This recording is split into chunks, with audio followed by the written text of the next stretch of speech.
From documentaries to books to apps to clothing lines to music groups. Why does this keep happening? Why have I started and stopped over 100 creative projects? Is it money? Is it resources? Is it time? Is it collaborations? I could make the case, but according to Steven Pressfield, the underlying core of all of those valid reasons is this idea of resistance. It's a theme that he highlights in different ways throughout his nonfiction books. Resistance, as he describes, is the universal force that acts against human creativity. Well, that's a problem for creative people.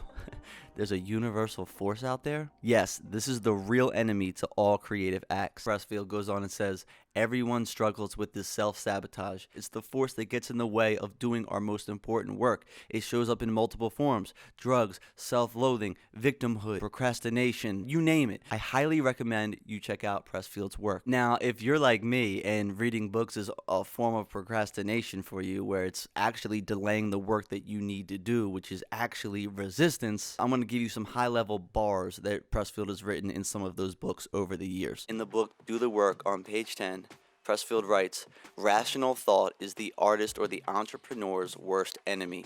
Bad things happen when we employ rational thought, because rational thought comes from the ego. Instead, we want to work from the self.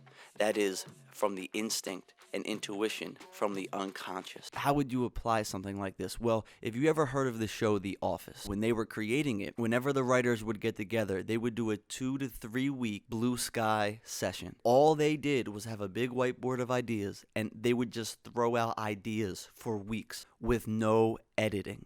Why did they do that? Because there's a creator part of us and there's the editor part of us. And the editor wants to stop things. The editor is the ego. And that's cool. It serves a purpose. But when you start thinking about the presentation, who's going to receive it, how they're going to do it, it stops all the blue sky. It stops all the fun ideas. So what he positions in the book is to create from the intuition. And that's what I believe the writers on The Office did, and they did successfully. In the book, Nobody Wants to Read Your Ish, on page 5, Pressfield writes, when you understand that nobody wants to read your ish, your mind becomes powerfully concentrated. You begin to understand that writing/reading is, above all, a transaction. The reader donates his time and attention, which are supremely valuable commodities. In return, the writer must give him something worth of his gift to you. When we're starting something new, we're really excited about it. We put it out into the world, and we just expect people to stop what they're doing and love it, like it, follow us. But that's not the case. So what he's positioning here is, you can have all these great ideas, but if you don't understand story structure, if you don't understand how people consume content, if you're not doing anything to stop people in their tracks, if you don't understand that part of putting out work, they're not going to respond. Everyone has their own priorities. Everyone has this whole priority pie of things they need to do for their family, for their work, for their day-to-day, for their hobbies, for their significant others, all this stuff where they're putting their attention. And we expect, because it's the center of our universe, that when we put something out, they're going to stop what they're doing in their priority pie and just give us the attention that we want.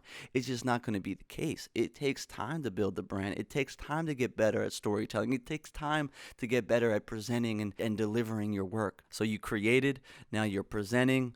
Now, in the book War of Art, on page 37, Pressfield writes, if you find yourself criticizing other people, you're probably doing it out of resistance. When we see others beginning to live their authentic selves, it drives us crazy if we have not lived it out our own. Individuals who are realized in their own lives almost never criticize others. If they speak at all, it is to offer encouragement.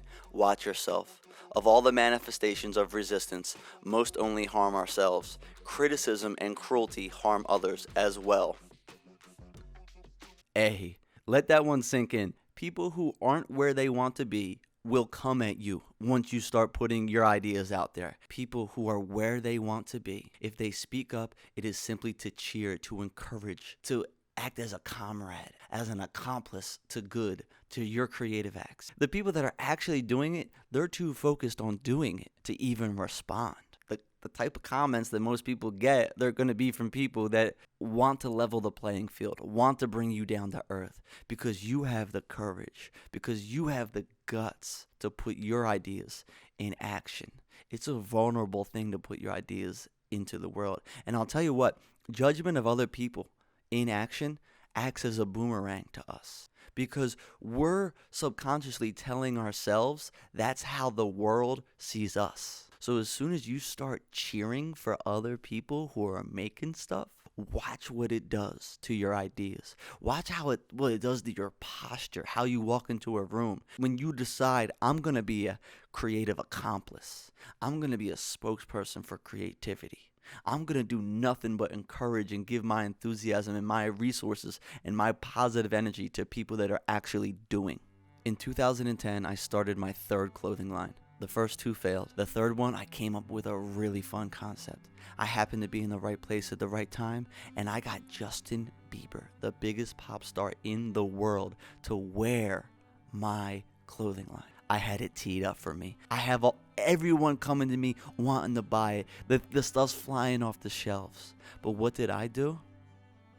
I started focusing on making music and parody videos, and I stopped focusing on the clothing line. Why? Looking back now, I see it was a form of self-sabotage. I was afraid of the success. I was afraid of actually seeing that through because of what people would actually say about it. I remember a comment. I got a DM on the website that I was selling, and someone made fun of the brand. Someone tore it down. I could have saw that brand through. I could have put other people in position for that thing to succeed. It was handed on a platter, beautifully buttoned up. Hey, take this and run. All you got to do is hit the right buttons. And I decided to change directions because of a little comment that I got. So I projected that comment onto everyone in the world. So I said, everyone's going to think the way that this guy thinks. Looking back on it, even if he felt that way, who cares? I'm not making it for him. I'm making it for the people that actually see value in it. It wasn't for him. I'll put the link in the description of the actual picture of me and Justin, and you'll see for yourself. And because of the resistance of what the world would think of me, of other people's judgment, of being scared of other people's judgment and what they thought about my ideas, I stopped, and I didn't see it through. Reading Pressfield has made me realize that resistance can show up in many ways. So it's important to find out how it shows up in your world. For me, it's often coming up with new ideas. I find I get the best ideas when I'm about 75% finished another idea, because the new idea is going to be a distraction to actually finishing the other one to see if it's going to actually work. And that's the point where my ego gets a little frightened. Is it gonna work? What does that mean? What is the world gonna respond with? If they don't like that, do they not like me? That's what the resistance, that's the voice of the resistance. How does resistance show up for you? I encourage you to go study some of Pressfield's books. The same way that in college or high school, you would have had to study calculus. Pressfield's the calculus for creators. It's my honest belief. And as you're creating, his content is a good companion to seeing your ideas through and giving them to the world and treating your craft as a professional and less of an amateur, because you have a creative light. You wouldn't be watching this if you didn't think you had a creative light. That light is in your room and it's there. All you got to do is find that bad boy, turn that thing on, and keep it on. Have a wonderful day. Keep creating. Put the camera on your face. I appreciate you.